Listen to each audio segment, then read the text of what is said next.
Olá, bom dia. Quinta-feira, 28 de maio de 2015. Você vai ver hoje no portal da Assembleia. Operação prende suspeitos por desvios de 34 milhões de reais na Univima, a Universidade Virtual do Maranhão.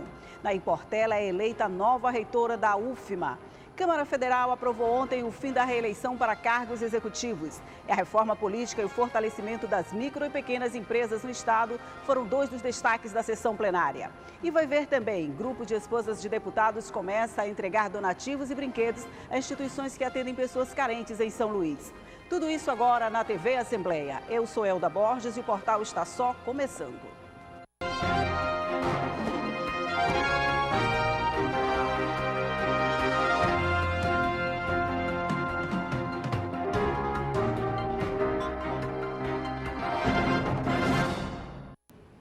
A Operação Cayenne da Polícia Civil do Maranhão prendeu ontem 4 suspeitos de envolvimento em um esquema que desviou 34 milhões de reais da Universidade Virtual do Maranhão, a Univima, ligada à Secretaria de Estado de Ciência e Tecnologia.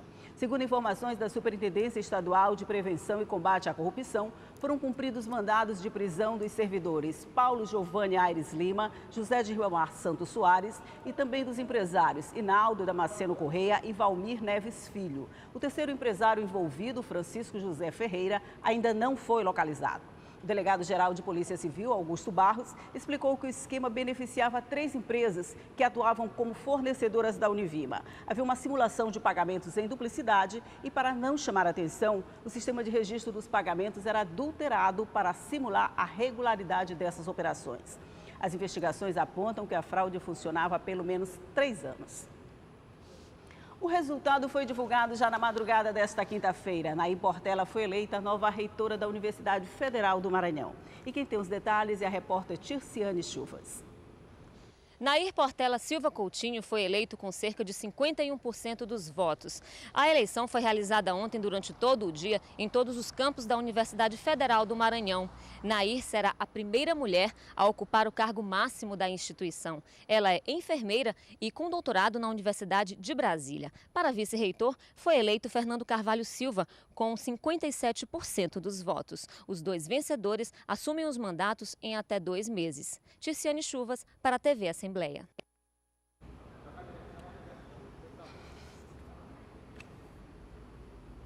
E o plenário da Câmara Federal aprovou ontem o artigo 3º do relatório do deputado Rodrigo Maia, a proposta de emenda à Constituição que trata da reforma política. O dispositivo aprovado acaba com a reeleição para os cargos executivos. Todos os partidos orientaram pelo fim da reeleição.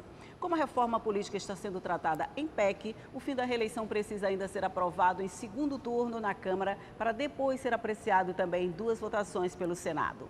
A proposta aprovada não se aplica aos prefeitos eleitos pela primeira vez em 2012 e aos governadores também eleitos pela primeira vez em 2014. Ela também não cabe à presidente Dilma Rousseff, porque já reeleita não poderá se candidatar em 2018. Hoje, a partir do meio-dia, os deputados federais continuam a votar a reforma política. No âmbito estadual, a reforma política também foi pauta no parlamento. Durante os trabalhos no plenário, o fim do programa Viva Luz e o fortalecimento das micro e pequenas empresas no estado foram outros temas discutidos pelos deputados. O pequeno expediente começou com o pronunciamento do deputado Fábio Braga, que lembrou do primeiro ano da certificação do Maranhão como zona livre da aftosa. Foi um marco histórico para a pecuária e para a economia do Maranhão. Durante anos, os criadores maranhenses ansiavam pelo momento que poderia finalmente acessar os principais mercados nacionais e internacionais. O deputado Estênio Rezende lembrou da necessidade da reforma política. Já o deputado Júnior Verde destacou o encontro com o dirigente do SEBRAE para discutir o fortalecimento das micro e pequenas empresas no estado. Neste momento, senhor presidente, nós tivemos a oportunidade de discutir alguns assuntos inerentes a esta condição que certamente vão trazer divisas para o estado do Maranhão. Entre os diversos assuntos que tratamos, nós nos posicionamos em defesa da micro e pequena empresa, daqueles que no dia a dia geram a economia para os municípios, para o estado do Maranhão, para este país. O deputado Wellington do Curso destacou proposições feitas à mesa diretora. A deputada Andréa Morar criticou o fim do programa Viva Luz pelo governo do estado. O deputado Roberto Costa tratou de questões de saúde no município de Bacabal. E o deputado Eduardo Braide fez um balanço da reunião com o superintendente do DENIT no Maranhão. Segundo nos foi repassado pelo diretor do DENIT, essas obras já foram retomadas no dia 18 de maio, com os serviços de construção da nova estrada de ferro da CFN, que será removida. E, para tanto, trouxe o superintendente do DENIT fotos que, segundo eles, comprovam o reinício das obras. O deputado Cabo Campos usou a tribuna para enfatizar que algo forte precisa ser feito pela segurança pública. Este também foi o assunto do deputado Souza Neto. E o deputado Rogério Cafeteira fez considerações sobre a segurança pública no Maranhão. Não é culpa do governador Flávio Dino o Maranhão ter a pior relação per capita de polícia por habitantes. Em 5 meses, com certeza, ele não poderia resolver esse problema. O deputado Otelino Neto observou ações que a Prefeitura da capital vem desenvolvendo. E o deputado Fernando Furtado demonstrou preocupação com a situação dos vigilantes. No passado, muitas dessas empresas, a New Service, Coach Brasil e outras, que lesaram o trabalhador, que deixaram de pagar o trabalhador. E deixaram de pagar não porque não receberam, porque receberam do governo. Mas no momento de repassar os pagamentos dos trabalhadores, não o fizeram. As comissões continua bastante movimentada e o repórter Joelson Braga acompanhou os trabalhos dos deputados nesta quarta-feira. 2 comissões estiveram reunidas, a Comissão de Segurança Pública e a Comissão de Orçamento. O presidente da Comissão de Segurança Pública, o deputado Cabo Campos, está programando uma audiência pública para discutir a questão da saída temporária de presos do sistema prisional do Estado. Ele deu mais detalhes e sobre a importância em se discutir esta questão. 50% das pessoas que saem nessa temporada, eles não voltam. E aqui, desses 50%, parte deles cometem crimes contra a sociedade. Nós precisamos investigar isso, chamar os poderes para cá, Executivo, OAB, Procuradoria de Justiça, as pessoas responsáveis pelo sistema carcerário, para nós fazermos um grande debate e saber quais são realmente a situação disso. Se o Estado não tem condições de fiscalizar a saída desses presos, não pode, então, dar esse benefício. Outro tema que ainda merece preocupação é a questão da morte de policiais. E o presidente da Comissão de Segurança disse que o Estado precisa agir. Nos vê com muita preocupação o acréscimo dessa violência. Nos últimos 5 meses, 5 policiais tombaram. Os últimos 3 em menos de 22 dias e 18 ano passado. Precisamos bater com isso de frente. Deus não nos chamou para essa casa para nós ficarmos calados com relação a isso. Deus vai nos capacitar e chegar a um grande entendimento para proteger aquele que protege a sociedade. Agora, na Comissão de Orçamento, começou a ser analisado o projeto de lei que trata sobre alterações em alíquotas do ICMS. Na reunião desta quarta-feira, não houve quórum para deliberações. Apenas 3 deputados compareceram à reunião.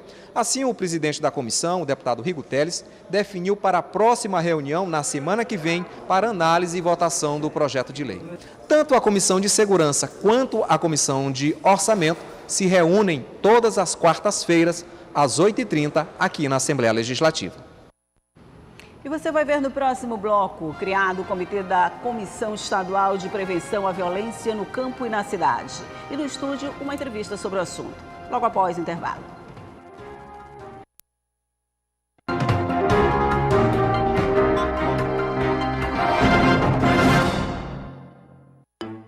Doar sangue é um gesto nobre e solidário. O processo é simples, fácil e seguro. Veja os passos para ser um doador e saiba se você atende às condições básicas. Ter idade entre 18 e até um dia antes de completar 70 anos.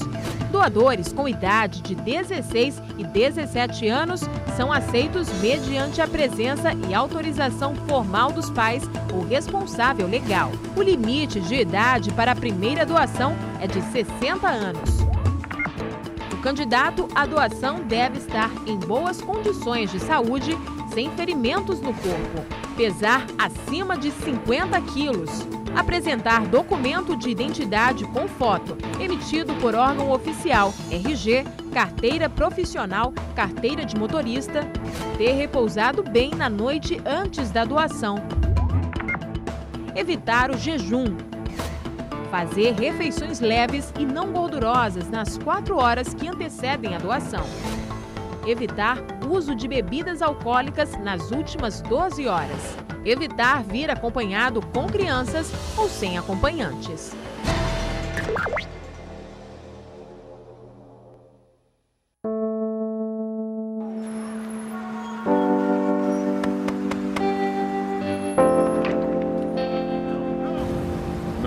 E se de repente ninguém mais aceitasse? Ninguém mais deixasse passar? Ninguém fechasse os olhos para a corrupção? E se todos se unissem para dizer não a qualquer tipo de corrupção, por menor que seja? Os ministérios públicos de 21 países ibero-americanos estão mobilizados contra a corrupção. Trocando informações, investigando, levando criminosos aos tribunais. Muito já foi feito e isso não pode parar. Vamos juntos dizer não à corrupção. Acredite nisso. Procure o Ministério Público e junte-se a nós nesse grito. Corrupção, não.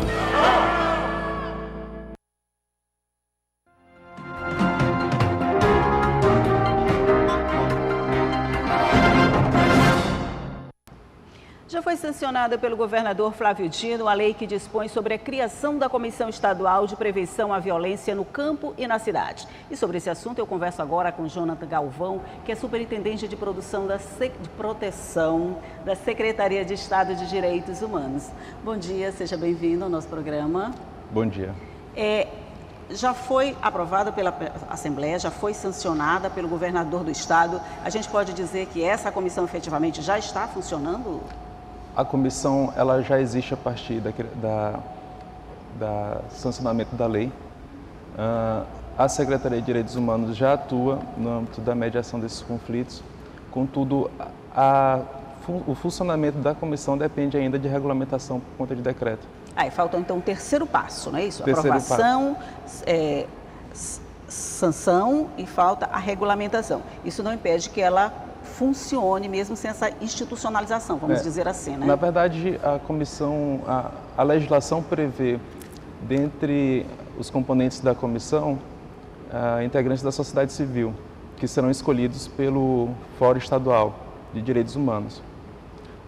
A partir do momento em que o Fórum Estadual de Direitos Humanos escolher os representantes da sociedade civil, a gente já tem sim a criação e já pode iniciar os trabalhos no âmbito da comissão. E a gente pode dizer, coordenador, que essa comissão vai ter muito trabalho, né? O Maranhão é considerado um dos estados com o maior número de conflitos agrários em todo o Brasil e a resolução, a gente pode ser considerada ainda também muito baixa.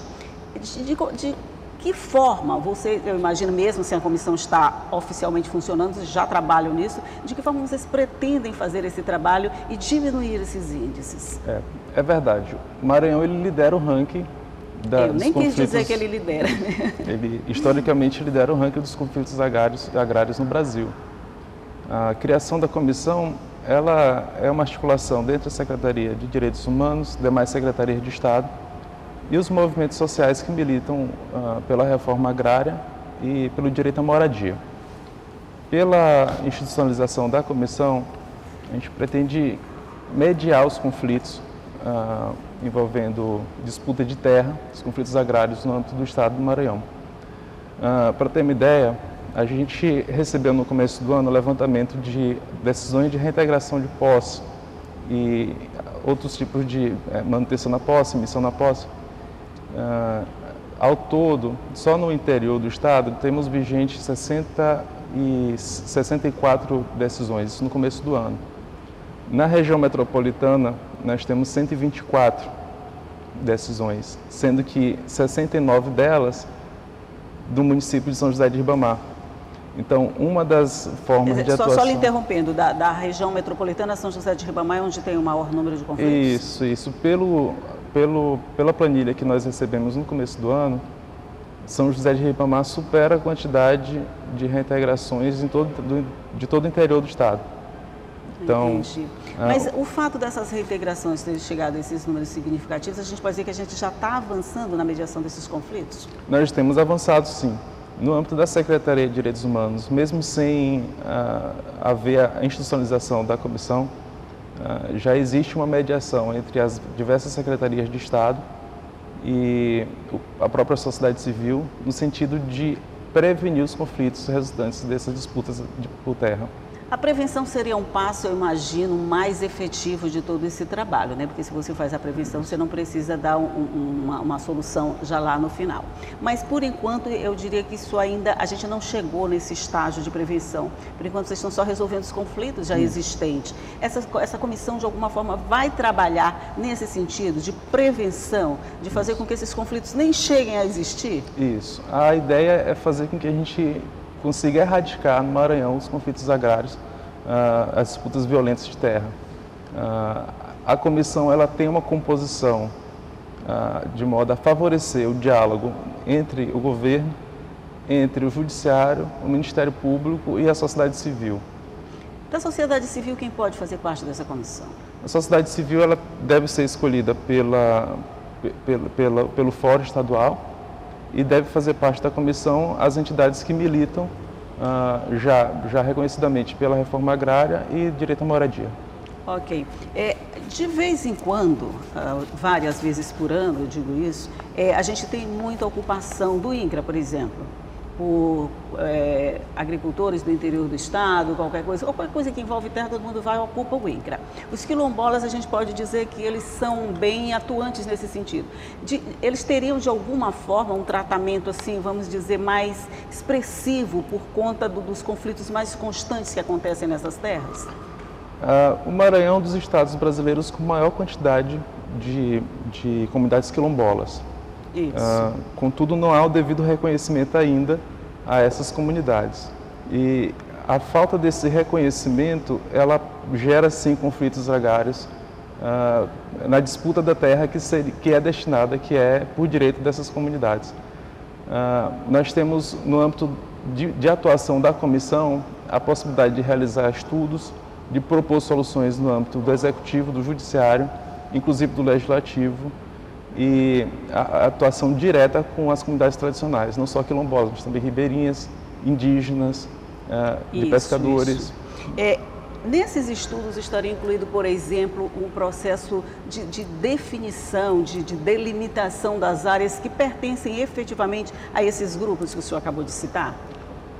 O processo de delimitação dessas áreas, na verdade, ele segue um rito legal, que não passa de fato por essa comissão. A comissão ela pode sim sugerir que ocorra essa delimitação, ela pode sugerir que os órgãos responsáveis pela delimitação da área atuem de forma a minorar algum conflito fundiário, mas a comissão em si ela não tem essa atribuição, não tem essa competência de fazer regularização de fato.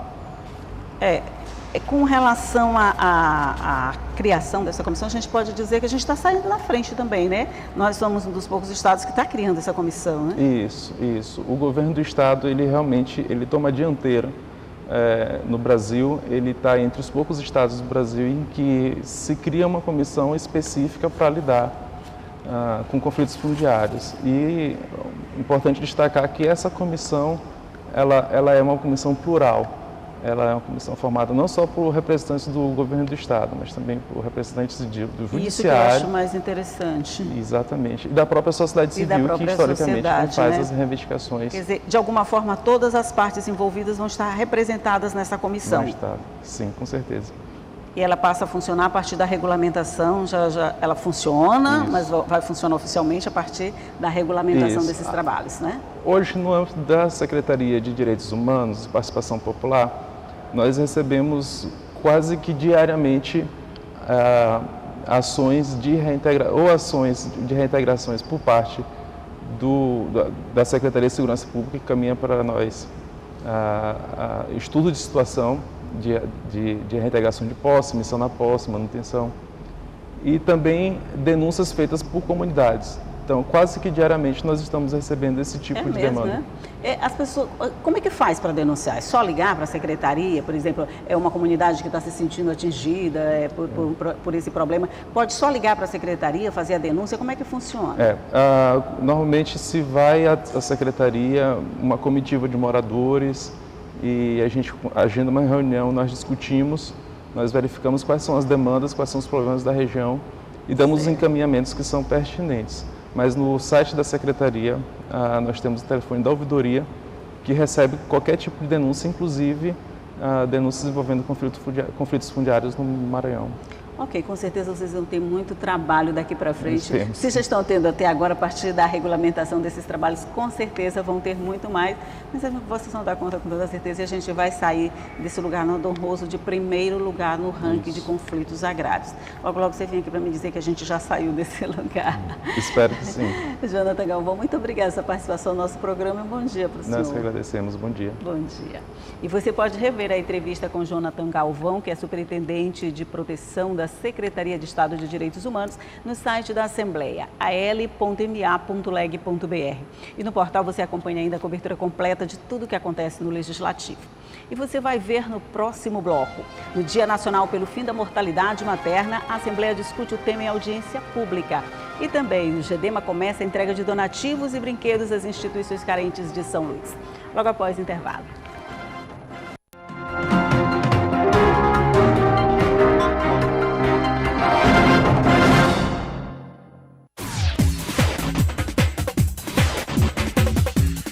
Você sabia que a cobrança indevida de dívida deve ser devolvida em dobro? Está previsto em lei. O artigo 940 do Código Civil e 42 do Código de Defesa do Consumidor dizem: aquele que demandar por dívida já paga ficará obrigado a pagar ao devedor, no primeiro caso, o dobro do que houver cobrado. Já a cobrança de parte de uma dívida, sem ressaltar as quantias já pagas ou cobrar a mais que o valor devido, ficará obrigado a pagar ao devedor o equivalente do que dele foi exigido. Se o consumidor que identificar algum erro nos seus dados cadastrais, também pode exigir a correção desses dados cadastrais, devendo ser atendido no prazo de 5 dias úteis. O mesmo ainda deverá ser informado quando a correção for efetivada.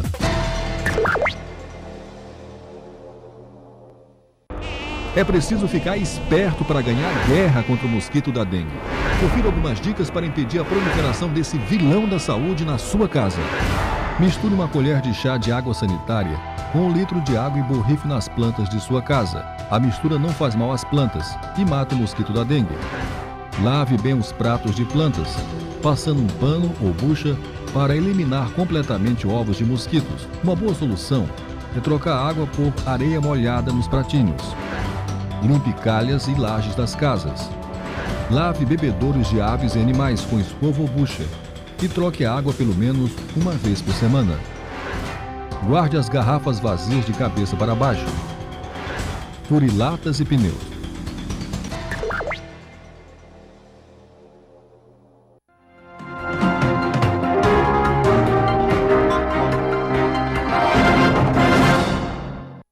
O HPV, presente em 90% dos casos de câncer de colo do útero, ocupa o primeiro lugar no ranking das doenças sexualmente transmissíveis. Isso é uma preocupação que não deve ser só das mulheres e também, principalmente, dos homens por conta do câncer de pênis. Ainda há mulheres que não levam a sério a necessidade de realizar consultas periódicas no ginecologista. Raramente eu vou. Esse ano eu já fui, né? Porque tive uma oportunidade, uma campanha que teve perto da minha casa. Aí eu fui, fiz tudo, mas sinceramente é complicado para mim. Mas grande parte delas sabe que precisa fazer o preventivo com regularidade. Anualmente, com certeza, pois nós precisamos disso para prevenir as doenças, né? É porque eu tenho medo de aparecer qualquer coisa, principalmente o câncer. Esse ano eu já fiz. Elas estão certas. É no consultório que começa a prevenção de doenças como o câncer e o HPV, presente em 90% dos casos de câncer do colo do útero, ocupa o primeiro lugar no ranking das doenças virais sexualmente transmissíveis. Segundo a Organização Mundial de Saúde, o Brasil é um dos líderes na incidência desse mal. São 130 mil casos registrados todos os anos. Culturalmente, as mulheres costumam procurar orientação médica com mais frequência. Já eles são mais resistentes, o que significa um risco. Um dos tipos de HPV pode levar ao câncer de pênis e o Maranhão é o estado com maior incidência dessa doença no Brasil. Este especialista diz que são muitos os casos de homens infectados por HPV. O HPV tem mais de 100 tipos de HPV, sendo que 2 tipos deles estão muito fortemente relacionados ao aparecimento de câncer. Eles evoluem como uma verruga, que pode virar uma ferida, e dessa ferida desenvolver o câncer de pênis, que por sinal o Maranhão é onde nós possuímos as maiores incidências dessa doença no Brasil. Ele deixa um alerta e afirma que o tratamento precoce pode evitar problemas mais sérios. É muito importante que a população masculina, já em vida sexual ativa, procure fazer regularmente consultas para avaliar a região anal, a região peniana e a região escrotal. Aparecimento de verrugas, pequenos sinais ou alterações na cor da pele podem ser lesões de HPV e precisam ser avaliadas pelo especialista. E uma audiência pública discute hoje aqui na Assembleia a mortalidade materna e a violência obstetrícia no Maranhão. A ideia é apontar caminhos para a implementação de políticas públicas de assistência à saúde das mulheres maranhenses, no período da gestação e do parto. A audiência acontece a partir das 2 da tarde no auditório Fernando Falcão e é aberta ao público. E o portal da Assembleia fica por aqui. Lembrando que a sessão plenária de hoje começa logo mais às 9h30 e tem transmissão ao vivo da TV Assembleia. Um bom dia para você e até amanhã.